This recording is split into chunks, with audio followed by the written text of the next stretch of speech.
எந்த ஒரு sexual assault case வந்து மெயின் ஸ்ட்ரீம் இஷ்யூவாக மாற்றப்பட்டாலும் இந்த சமூகத்தில் உரையாடல்கள் ரெண்டு வகையாக மட்டும்தான் நடக்குது.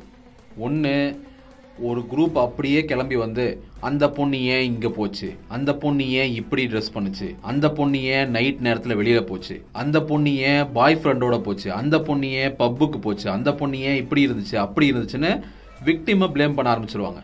இன்னொரு குரூப் வந்து இந்த மாதிரியான விஷயங்களுக்கெல்லாம் வந்து கேபிட்டல் பனிஷ்மெண்ட் தான் வேணும், அந்த நபரை பிடிச்சிட்டு வந்து நடு ரோட்டில் வச்சு சுடணும், நடு ரோட்டில் வச்சு அவரோட ஆணுறுப்பை வெட்டணும், நடு ரோட்டில் தூக்கில் போடணும் அப்படின்னு இந்த எக்ஸ்ட்ரீமுக்கு போயிடுவாங்க. பொலிட்டிக்கலாக இந்த டிஸ்கோர்ஸ் எப்படி போகும் அப்படின்னா, இன்னைக்கு ரூலிங் கவர்மெண்ட்டை ஆப்போசிஷன் பார்ட்டி வந்து குறை சொல்லும், இன்னைக்கு இருக்கிற ரூலிங் கவர்மெண்ட் ஆப்போசிஷன் பார்ட்டியை பார்த்து உங்கள் ஆட்சியில் அது நடக்கலையா அப்படின்னு ஆப்போசிஷன் பார்ட்டியை குறை சொல்லும். இப்படி எல்லாமே சுற்றி சுற்றி பார்ட் ஆஃப் த ப்ராப்ளமாக இருந்துக்கிட்டு இந்த ப்ராப்ளத்தை சால்வ் பண்ணுறேன் அப்படிங்கிற மாதிரியான ஒரு பிம்பத்தை இங்கே கட்டமைச்சிக்கிட்டு இருப்பாங்க. இப்போ நான் சொன்ன அத்தனை டிஸ்கோர்ஸும் அம்மன் ஜல்லிக்கு பிரயோஜனம் இல்லை. இப்படி டிஸ்கஸ் பண்ணுறனால இங்கே எதுவுமே மாறப்போகிறதும் இல்லை. ஏன்னா இது எல்லாமே தான் இந்த மாதிரியான க்ரைம்ஸை இன்ஃப்ளூயன்ஸ் பண்ணுது சொசைட்டிலங்கிறதே இப்படி டிஸ்கஸ் பண்ணிட்டு இருக்க ஆட்களுக்கு தெரிஞ்சு பண்ணுறாங்களா தெரியாமல் பண்ணுறாங்களானே எனக்கு புரியல.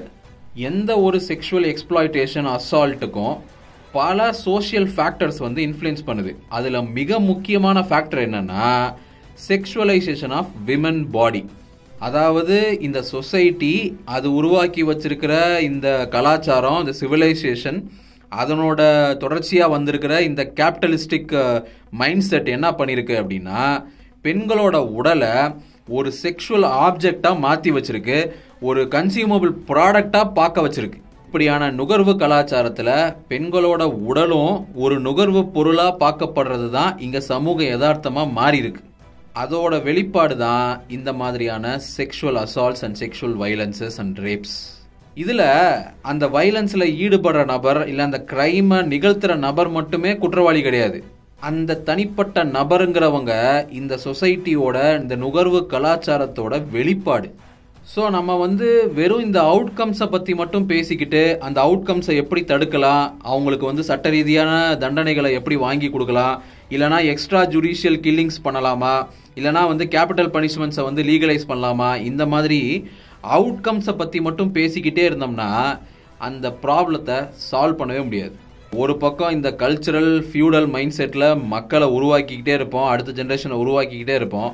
இன்னொரு பக்கம் அதோட விளைவுகள் வந்து இப்படி நடக்கும்போது இதை எப்படி தடுக்கலான்னு பேசிக்கிட்டே இருப்போம். இதுதான் உலகத்திலேயே மிகப்பெரிய ஹிப்போக்ரசி.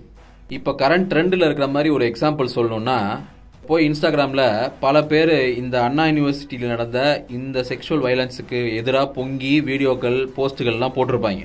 அதே ப்ரொஃபைல்ஸோட ஹிஸ்ட்ரியை போய் பார்த்தீங்கன்னா இந்த டெய்லர் அக்கா, ஜிம் அக்கா, மேக்ஸ் அக்கா, டிவோஷனல் அக்கா, பலூன் அக்கான்னு இந்த மாதிரியான செக்ஷுவலைசேஷனுக்குள்ள பெண்களோட உடலை செக்ஷுவலைஸ் பண்ணுறதுக்குள்ள ஆக்டிவாக இன்வால்வ் ஆகியிருப்பாங்க.